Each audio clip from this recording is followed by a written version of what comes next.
Yo, what's good with y'all today, man? What's good? What's good? Today, I'm going to be designing a James Bond inspired poster for Ken Carson. This is a part of a design challenge that I do for my Discord community.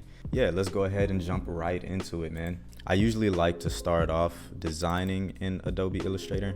Most of my designs are usually like 20 by 24 inches. I just kind of like the size of it. Since we're designing a poster for Ken Carson inspired by James Bond, I had to pull some James Bond inspiration. I just think these all are just great kind of reference material if you're looking to create a movie poster inspired by James Bond.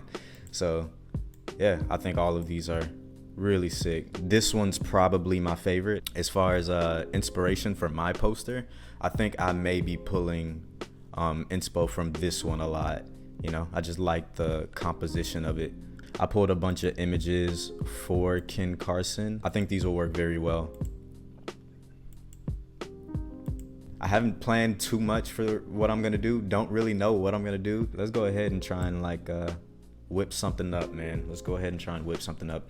I usually like to start out with the layout, composition and text in Adobe Illustrator, and then I'll bring it over into Photoshop to start applying different effects and stuff. I pulled a bunch of text from different Ken Carson lyrics, different phrases and whatnot that I saw within the James Bond movie posters, and I kind of tried to marry those with things that are synonymous with Ken Carson. This is his track list. This is the release date. Here are a few phrases that I saw from the James Bond movie posters that I tried to kind of merge, the two worlds, James Bond and kind of Ken Carson, and tried to make those things make sense. There's one that said James Bond is back in action. I just replaced it with Ken Carson. So Ken Carson is back in action. In this one, it just said the world is not enough. So I just said the world is not hardcore enough. Yeah, and I'll figure out a way to work those into the poster. I'm just gonna start by kind of copying and pasting some of this stuff. Kind of like how that's offset like that. What's this? This is a typo? I had a typo right there the whole time, bro, and y'all wasn't gonna say nothing, bro. That's crazy. This isn't gonna stay black and white. I'm just doing it in black and white just so I can focus on only getting my layout together. You know what I'm saying? What y'all think? Let me know what y'all think. I think it looks good, man. I think it looks solid. Now it's time to start adding some color to this. You know what I'm saying?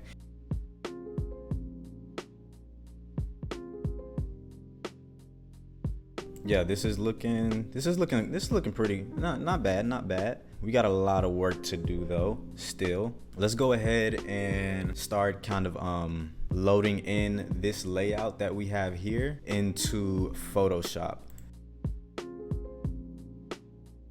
All right, man, I think we got everything moved over. What I wanna do is I wanna go ahead and just start with, go ahead and add in the clouds into the background there, but maybe since it's Ken Carson and Opium, and they kind of have a darker aesthetic, maybe I'll add darker clouds. You know what I'm saying? So yeah, I don't really have that, so let's just go to Unsplash real quick. You feel me? This is great. This is good. This is really good. I'm a little more hyped on this than I thought that I would be, to be honest. I like how they have this this blimp right here. Maybe we could kind of put some bats right here or something like that. Now we need images of Ken Carson to kind of fill in the space a little bit. And what I'm doing right now is I'm just getting all my images in, you know what I'm saying, so that I could kind of mask them, move them around, play with them a little bit. You know what I'm saying? Bro pulled up. He said, "What's good with y'all?" Opium Shadow. If you can guess what character my cat is named after, I'll give you a free assets pack. Drop it down in the comments. Let's go.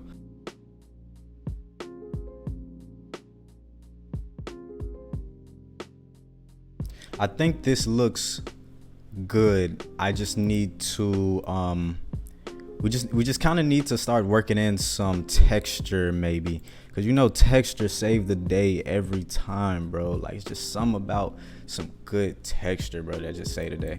I'm gonna go ahead and merge all of these down into a smart object. I'm doing this in CMYK, and CMYK doesn't have the filter gallery settings. So what I'm gonna do is I'm gonna go into the smart object for this one here. Convert that one to RGB, save it, and then I'll bring it back in to the other file. I can remove all the color from this. That looks way better. So okay, cool. Let's get that. Don't crash, bro. Please don't crash. No. Let's see if it loads back up. Hopefully it's saved. I'm asking too much of Photoshop right now. Bro, I did this whole project and didn't save the file not one time, bro. I'm toxic, bro. I'm toxic. All right, what do I do? First, I'm gonna go ahead and save it because I should have done that in the first place. And let's go into filter gallery. See if we can grungify this up a little bit. Let's start with some grain and let's do clumped grain. Then let's apply stamp. Okay, that's not looking bad. Let's do another one. Let's see what photocopy in between grain and stamp is gonna do for us. Okay, that looks good. Let's increase the detail. This actually is more than enough. Like, I think this is good. All right, let's save that. Now let's go in and mess with these blend modes a little bit, you know what I'm saying? Kind of like darken a little bit more because it doesn't take over the entire poster. That looks good. Let's go into presentation mode. That's our poster. That looks sick, man. I'm not gonna lie. I like that a lot. Yeah, that's gonna be it from me today. Hope you all enjoyed this video, man. Leave a like, leave a comment. You know how it go. You know how the YouTube people do it. You know what I'm saying? I'm happy with it. I'm pleased with it overall. If you like this video, leave a like, leave a comment, subscribe. You know what I'm saying? And I'm out. Peace.